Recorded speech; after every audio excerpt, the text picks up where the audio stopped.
जो आपके साथ में भेदभाव पूरे देश में फैल रहा है, जो सेवन सिस्टर भारत देश के हैं, जो उनमें अलग अलग तरीके से उनको अलग अलग जगहों पर नरेट किया जा रहा है, और यदि किसी भी स्टेट में नहीं लागू किया जाएगा तो उसकी स्पेशल प्रोविजन किए गए हैं। सब जो भारत देश के सेवन सिस्टर स्टेट है उनको लेकर के, क्योंकि वो ट्राइबल स्टेट है, तो उनको कुछ स्पेशल रियलाइजेशन दिए गए हैं, कुछ स्पेशल पावर दिए गए हैं, कुछ स्पेशल एक्नॉलेज दिए गए हैं। वो आर्टिकल 371 से लेकर के शुरू किए गए।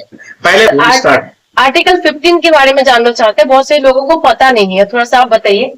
देखिए, आर्टिकल 15 जिस प्रकार से भारत देश में आर्टिकल 15 की व्यवस्था की गई है, और स्पेशल उसमें पूरी तरीके से 5 शब्दों की व्याख्या स्पष्ट कर दी गई। पहला, रिलीजन्स, किसी भी व्यक्ति को रिलीजन्स, रेस, जाति, कास्ट, उसके साथ में और इसके साथ में sex of place of the birth, ये 5 वर्ड दिए गए। फिर से रिपीट कर, रिलीजन्स, रेस, कास्ट, सेक्स और रिलीजन्स, इसके आधार वो प्लेस ऑफ बर्थ, इसके आधार पर किसी भी व्यक्ति को डिस्क्रिमिनेशन नहीं किया जा सकता, अर्थात उसको इसके आधार पर भेदभाव नहीं किया जा सकता। ये इसकी स्पेशल व्याख्या की जाती है। अब एक एक करके हम इसकी बात करता हूं, एक एक करके बात करना चाह रहा हूं। कोई भी भारत देश का सिटीजन होगा। अब भारत देश के सिटीजन की डेफिनेशन क्या है? भारत देश का मूल नागरिक होना चाहिए, या अब उसके लिए आर्टिकल्स में बहुत सारी चीजें हैं, पर जो आर्टिकल्स 1 से लेकर के 6 तक की व्याख्या की गई है उन्हीं चीजों को लेकर के गए। तो पहले ये समझ लेते हैं और उसके बाद फिर हम चलते हैं कि भारत देश का सिटीजनशिप एक्ट 1935, जिसके आधार पर भारत देश के लोगों को मौलिक नागरिक मानने का अधिकार दिया गया है, कौन भारत का नागरिक होगा और कौन नहीं होगा, इसकी जो स्पष्ट व्याख्या की गई है। और उसके साथ आर्टिकल 15 को लेकर के जो आपका सवाल उठा है, मुझे लगता है कि आप असम से बिलोंग करती है, इसलिए अपने राज्य को स्पेशल जो आपके साथ में भेदभाव पूरे देश में फैल रहा है, जो सेवन सिस्टर भारत देश के हैं, जो उनमें अलग अलग तरीके से उनको अलग अलग जगहों पर नरेट किया जा रहा है, उसको लेकर के भी आपके मन में, आपके साथ में बहुत सारे जो लोग जुड़े होंगे उनके ये सारी चीजें आई हैं, इसलिए भी आपने इसकी बात को रखा।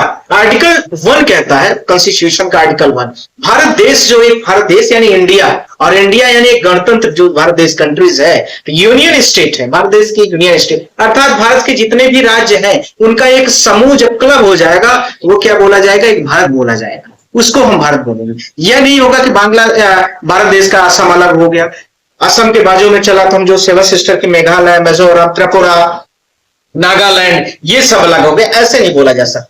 भारत का मतलब क्या हो गया? यदि कोई भी कॉन्स्टिट्यूशन, कोई भी आर्टिकल्स आ रहा है तो भारत के पूरे भारत देश में लागू किया जाएगा, और यदि किसी भी स्टेट में नहीं लागू किया जाएगा तो उसकी स्पेशल प्रोविजन किए गए हैं। और वो प्रोविजंस में जैसे यहां पर वर्तमान में प्रोविजन है आर्टिकल 371 से लेकर के है, स्पेशल जो भारत देश के सेवन सिस्टर स्टेट है उनको लेकर के, क्योंकि वो ट्राइबल स्टेट है, तो उनको कुछ स्पेशल रियलाइजेशन दिए गए हैं, कुछ स्पेशल पावर दिए गए हैं, कुछ स्पेशल एक्नॉलेज दिए गए हैं। वो आर्टिकल 371 से लेकर के शुरू किए गए। पहले भारत की परिभाषा में जो मैं आपसे कहना चाहता, आर्टिकल 2 कहता है कि empowered parliament to admit the establish new state, किसी भी भारत देश के राज्य को तोड़ करके, जैसे उत्तर प्रदेश में 4 राज्यों की मांग हो रही है, अवध राज्य बन जाए, ये बन जाए, उत्तर प्रदेश हो जाए, इधर पूर्वांचल बन जाए, तो ऐसे में आर्टिकल 2 में एक लेटर जाता है, किसके पास है? प्रेजेंटेशन के साथ में प्रेसिडेंट ऑफ इंडिया के पास, और वो प्रेसिडेंट ऑफ इंडिया उसको नोटिफाइड करने के लिए पार्लियामेंट भेजते हैं कि ये जो मिनिस्ट्री ऑफ काउंसिल है, जो आर्टिकल्स में दिए गए हैं, मिनिस्ट्री ऑफ काउंसिल उसमें अच्छे से सोच रखे और उसको पार्लियामेंट में डिबेट के लिए, ओपन डिबेट के लिए लाए। तो ये आर्टिकल 2 में होता है। तो असम तो पहले से बना है, 7 स्टेट पहले से बने हुए, तो आपके लोग वहां जो है, और उसके साथ में उनकी बाउंड्री भी डिसाइड कर दी जाएगी, अर्थात असम की बाउंड्री किस किस से स्टेट से टच करेगी, कौन कौन सी कहां पर कितनी लंबाई चौड़ाई की होगी, यह भी उसमें डिसाइड कर दिया जाएगा। नहीं तो कल को बाउंड्री को लेकर के लड़ाई होगी कि तुम उत्तर प्रदेश वाले थे, ये एमपी में कैसे घुस गए। जैसे हमारा रीवा जिला है, रीवा एमपी यूपी दोनों को टच करता है, तिवारी जी दोनों को टच करता है।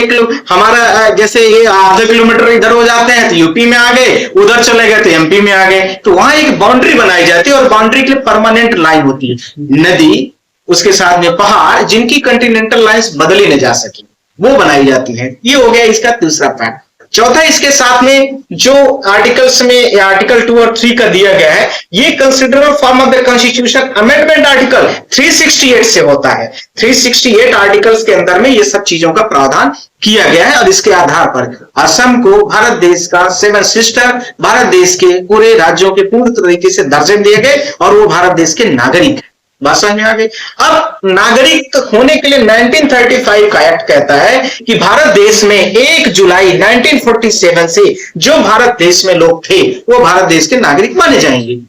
ये भारत देश के नागरिक है, वहां से भी क्लियर होगी। इसके बाद जो लोग उस समय पर यदि भारत में रहना चाहते हैं तो भारत में रहेंगे, पाकिस्तान में रहना चाहते हैं तो पाकिस्तान में रहेंगे। तो यहां से भी क्लियर हो गया, भारत को अच्छा कंट्री माने, डेमोक्रेटिक कंट्री माने, भारत के साथ में आए, तभी तो भारत के साथ में रह रहे।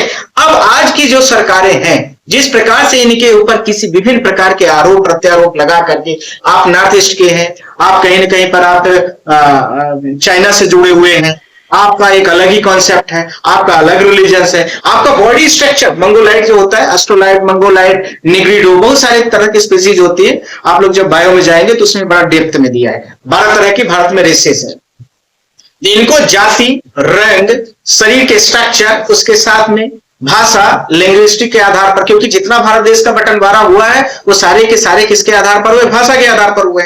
तो इनको अलग अलग तरीके से डिस्क्रिमिनेट करते हैं और बेचारों को इनको अलग राज्य का अलग तरीके से रहने के लिए कहीं पर भी जाते तो छुआछूत की श्रेणी में इनको रखते। इनको कमजोर, अनपढ़, अशिक्षित, ट्राइबल, ये सब होना इनके लिए उस राज्य को जो उस राज्य में पैदा हुए हैं उस राज्य को यदि ये बताते हैं कि मैं असम से हूं, तो ये इनके भारत देश के जो लोग इनके साथ ऐसा व्यवहार करते हैं तो उनके नजर में इस तरह की एक इमेज आ जाती है कि ये किस तरह के लोग होंगे।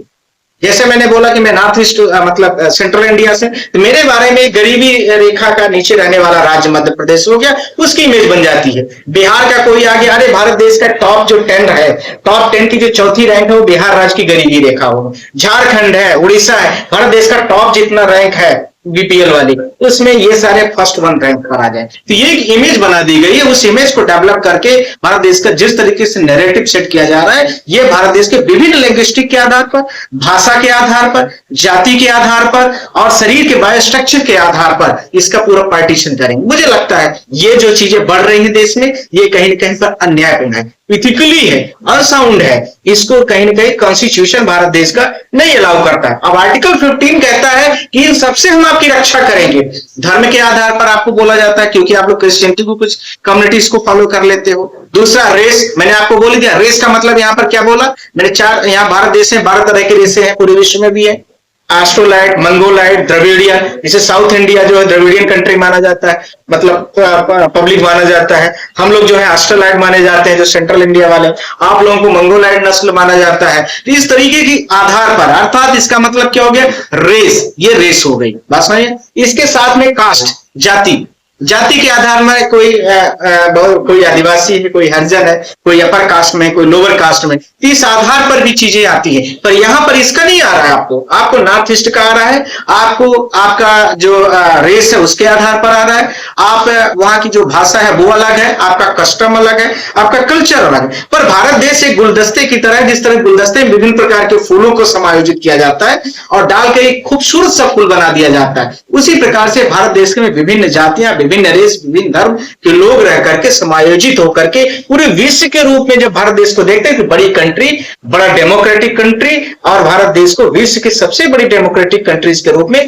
देखा जाता है। यही कारण है, जब आप इस तरीके से पार्शियली करना शुरू कर देंगे तो भारत के अंदर के लोग भी अपने आप को वहां को घुटन, ये सब चीजों को महसूस करते हैं। तो आर्टिकल 15 कहता है कि no citizen shall on the ground only the religions, किसी भी व्यक्ति, भारत देश का जो सिटीजन है, नागरिक है, 1935 का एक्ट पढ़ लेना था ना, उसको कोई टच नहीं कर सकता है। कोई कहता है कि मैं एनआरसी ला दिया, सीए ला दिया, ये हटा दूंगा, कोई हटा सकता है? कुछ नहीं कर सकता कोई। ये फालतू की बातें हैं, लड़ने की बातें हैं, लड़ने की बातें हैं। 1935 का एक्ट से जब से लागू हुआ भारत देश में, उसके बाद के जितने भी लोग हैं वो सब माने जाएंगे भारत देश के नागरिक। इसकी परिभाषा सुप्रीम कोर्ट करेगी, ये कौन होते करने वाले।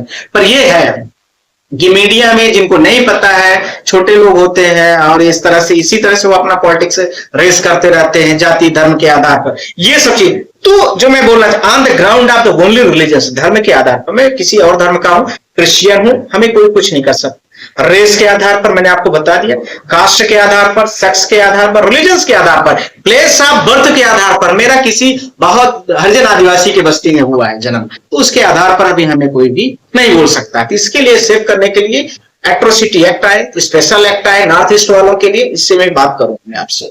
तो subject of any disability liability restriction on the condition with regard to, ये किसकी किसकी लाइबिलिटी है, किसकी किसकी इसके साथ में डिसेबिलिटीज है, यदि कुछ ऐसी चीजें पाई जाती हैं तो सेंट्रल गवर्नमेंट के पास पूरा पावर दिया गया है और स्टेट गवर्नमेंट के पास भी पावर दिया गया है। तीसरा, हाई कोर्ट के पास पावर दिया गया है। चौथा, पुलिस प्रोटेक्शन देने का पावर है। चारों पॉइंट को बड़ी स्पेशल ABCD करके बोला गया। मैं एक एक करके पढ़ रहा हूं, फिर उसके बाद हम आगे बढ़ रहे हैं। इनको कहीं भी किसी भी जगह पर प्लेस में दुकान खोलने के लिए कोई नहीं मना कर सकता, पब्लिक रेस्टोरेंट खोलने के लिए नहीं मना कर सकता, होटल्स, प्ले, कुछ भी जो होती हैं ये सब आपको बराबर वैसे ही माना जाएगा जैसे भारत देश के प्रत्येक सिटीजन के लिए राइट्स हैं। ऐसा नहीं कि आप नॉर्थ ईस्ट के हो गए तो आपको अलग दर्जा दिया जाए। एक बात। दूसरी बात, कहीं भी आपको छुआछूत पानी पीना हुआ, कुछ भी हुआ, इसके आधार पर भी आपको कहीं पर बाइस नहीं किया जा सकता। बाथिंग घाट वगैरह होता है, रोड में नहीं चलने के लिए मना कर सकते कोई। किसी पब्लिक में आप गए बाइट लेने के लिए, आप पत्रकार है बड़े, नहीं आ रहे तुम तो नॉर्थ ईस्ट से आइए, तुमको कोई नहीं बैठने देगा। इस तरह से ये जो बातें हैं सब इलीगल। पर राज्य को और इसके साथ में हाई कोर्ट और सुप्रीम कोर्ट को जो पावर दिए गए वो बड़े महत्वपूर्ण है। सुप्रीम कोर्ट को डायरेक्शन दिया गया किसी भी राज्य में इस प्रकार की यदि सरकारी व्यवस्था करती है या कोई भी रजिस्टर्ड ऑर्गेनाइजेशन ऐसा करता है तो उसको तत्काल उसको तो आप कन्विक्ट करिए और उसको सीधा जेल में डाल दीजिए। इतना स्ट्रिक्ट पावर दिया। दूसरा, सुप्रीम कोर्ट के पास यह भी डायरेक्शन दिया यदि किसी भी राज्य का मुख्यमंत्री इस तरह से भेदभावपूर्ण करता है तो उसको सीधा आप वहां से उठाइए और उस चीफ मिनिस्टर को, क्योंकि ये चीफ मिनिस्टर जो होता है वो स्टेट की गारंटीज पर, स्टेट की जनता पर, MLAs के आधार पर उसका इलेक्शन होता है विधानसभा में और वो संविधान की ओथ लेता है कि मैं भारत देश के संविधान की ओथ करता हूं कि मैं भारत देश में मतलब इस राज्य में किसी बिना भेदभावपूर्ण किए संविधान का पालन करूंगा। जब भेदभाव ही शुरू कर दिया तो कहां संविधान का पालन, तो उसको हटाने का पावर है। अर्थात चीफ मिनिस्टर के ऊपर भी बड़ी गाज गिरने के पूरे इसमें लॉस दिए गए हैं। साथ में उस राज्य के हाई कोर्ट्स को भी पावर दिए गए हैं कि वो हाई कोर्ट्स उस राज्य के स्तर पर यदि पुलिस ऐसा नहीं कर रही है, उनकी कंप्लेन नहीं दर्ज कर रही, नहीं नोटिफाइड कर रही, उसे आइडेंटिटी नहीं कर रही है, उन लोगों को लोकेट नहीं कर रही है, तो कोर्ट तुरंत जो है तो डायरेक्शन देगा। तो ये सारी चीजें जो है आर्टिकल 15 को कंप्लीट कंट्रोल करने के लिए आर्टिकल 15 में जो चीजों की व्याख्या दी गई है इसको लेकर के स्पेशल कहा गया। फिर कहा है कोर्ट ने article 29 shall be prevent to the state making any special provision. यह भी कहा जा रहा है यदि ऐसा कहीं हो रहा है तो उस राज्य की, जैसे दिल्ली में हो रहा है तो दिल्ली सरकार के पास जिम्मेदारी है कि आर्टिकल 29 का स्पेशल प्रोविजन का प्रावधान करे कि नॉर्थ ईस्ट के जितने भी लोग हैं उनके साथ यदि कोई भी कुछ करता है तो उनके साथ में ऐसी ऐसी चीजें की जाएंगी। या असम का कोई आ रहा है उसके साथ कुछ किया जा रहा है तो वो करे। तो आर्टिकल 29 इसके साथ में क्लब कर दिया गया और इसके साथ में फिर इसके साथ में और अगला बोला गया है। मैं उस लाइन को पढ़ रहा हूं क्योंकि थोड़ा काफी बड़ा हो जाएगा, बहुत सारी चीजें। तो इसमें स्पेशल बोला जा रहा है कि the socially and educationally backward classes of the citizens of the scheduled caste और scheduled tribes is so far such special provision related to their administration to educational institute and private educational and whether aided unaided by the state and the minority education institute refer to class 30 के अंदर में यदि कोई भी राज्य में जा रहे हैं, पढ़ने लिखने के लिए जा रहे हैं, इनके साथ इस तरह से भेदभाव किया जा रहा है तो वो राज्य उसमें आर्टिकल 29 रिफर्ड भी आर्टिकल 30 के साथ में आकर के इनको स्कूल में भी प्रावधान देंगे, व्यवस्था देंगे। विभिन्न एस्पेक्ट अलग है। मैंने एजुकेशन की बात की, एक छोटा सा सेगमेंट, क्योंकि आदमी जो जीता है समाज में उसके लिए बहुत सारी बेसिक स्ट्रक्चर्स की चीजें होती हैं। एजुकेशन तो एक छोटी सी सवाल है, हेल्थ हो सकता है उसके साथ में एजुकेशन है, मॉरलिटीज बहुत सारी चीजें होती है, सोसाइटीज की बहुत सारे होते हैं, बहुत सारे सिविक सेंस होते हैं, बहुत सारे और बहुत तरह की चीजें होती हैं। ये सबके लिए प्रॉपर गाइडलाइन और प्रॉपर आपके लिए लिबेल और उसके प्रिवेंट करने के लिए कोर्ट ने प्रावधान दिया है और हमारे ये जो कॉन्स्टिट्यूशन है उसमें आर्टिकल्स दिए गए जिसकी सुरक्षा व्यवस्था दिलाना आपके साथ में राज्य की भी पूरी तरीके से जिम्मेदारी है। अब स्टेट जो नॉर्थ ईस्ट है उसकी स्पेशल भी अपने खुद के कुछ, वो असम से आया है यहाँ दिल्ली, उसके अपने आप के कुछ राइट्स दिए गए हैं। तो जो नॉर्थ ईस्ट एरियाज है रिकॉग्नाइज एक्ट 1971 है, मैं आपके माध्यम से बोल रहा हूं, इसमें स्पेशल प्रोविजंस किया गया और इसके साथ में इसमें आर्टिकल 371 से 371I तक दिया गया है और ये 7 सिस्टर जो है वो 7 सिस्टर पर लागू है। मैं 2-3 को पढ़ भी रहा हूं और उस 7 सिस्टर में कौन कौन से राज्य हैं, क्योंकि आप सब लोग सोच रहे होंगे 7 सिस्टर 7 बहनें कौन सी 7 मूर्तियां आ गई हैं, वो भी मैं आप लोगों से बता दे रहा हूं। The act created the state of the Manipur, Tripura, Meghalaya, union of territories Mizoram और Arunachal Pradesh, Assam, referring the religion geographical structure. ये सब राज्य आए जाएंगे जो नॉर्थ ईस्ट वाले हैं। तो 7 सिस्टर इनको बोला भी जाता है। आर्टिकल 371 2-3 में पढ़ रहा हूं उतने में आपको ये सेव करता है नॉर्थ ईस्ट के लोगों को कि protecting the religious social practices and the customary laws and the land on are safe restricted the parliament interference. इनकी जमीन जगह जो भी और भी चीजें होंगी, ऐसा नहीं क्योंकि ये ट्राइबल स्टेट हैं तो इनको कहीं पर कोई जाकर के जमीन या कुछ भी खरीदेगा पार्लियामेंट का अमेंड, जैसे जम्मू कश्मीर में होता था, आप सबको पता है, आप तो वहां के प्रैक्टिकली हैं, आपको तो काफी चीजों में नॉलेज है। दूसरा आर्टिकल 371 मिजोरम के लिए भी है, ऐसे सिमिलर प्रोटेक्शन तो मिजो सोशल जो है कल्चर्स को प्रोटेक्ट करने के लिए है, उनके कस्टम को, उनके साथ उनके लोगों को भेदभाव ना उसके लिए दिया गया है। ये एप्लीकेशन आप यदि ऐसे कहीं भेदभाव होते हैं, इन एप्लीकेशनों के साथ में आप आर्टिकल्स का हवाला देकर के 371 जो मैंने आपको बोला है उसके हवाला देकर के आर्टिकल 15 का ग्राउंड देकर के उसके साथ में you are the citizen of the India liable, ये जितनी भी चीजें हैं आर्टिकल्स 1 से लेकर के 5 तक का इंक्लोज करके उसको दीजिए। यदि कोई भी ऐसी आपको दिक्कतें आ रही हैं और स्पेशल तरीके से ऐसा कहीं समस्या आई है तो आप उसको पूरी तरीके से कर सकती हैं। अब यदि कोई भी राज्य सरकार इसके लिए नहीं करती है तो आप उसको हाई कोर्ट में आइए, हाई कोर्ट आपकी पूरी मदद कर देगी। अब इसके लिए सुप्रीम कोर्ट के बहुत सारे तमाम बड़े बड़े जजमेंट हैं और उस जजमेंटों के बारे में हम लोग अभी जानना चाहते हैं तो अभी बात कर लो, या तो फिर कहेंगे तो बाद में। Safina Jan versus Ashokan K M, supreme court का जजमेंट ये कहता है इन्हीं को लागू कराने के लिए बहुत सारे लोग आपकी तरह पीड़ित हुए और उन लोग सीधा सुप्रीम कोर्ट गए। सुप्रीम लेटेस्ट जजमेंट इसलिए मैं रेफर कर रहा हूं, बहुत सारे हैं, 17/10/2023 मैं 2-3 पढ़ देता हूं। सुप्रीम कोर्ट जो है वो बोलता है कि कोई भी विमेंस का हो या मेंस का राइट्स हो, कोई choose her partner the fundamental rights and article 21। यहां पर जो नॉर्थ ईस्ट के लोग आते थे उनके साथ जो भेदभाव होते थे तो कोई भी ऐसे नहीं करेगा, उसके लिए सेफ्टी दे दी गई।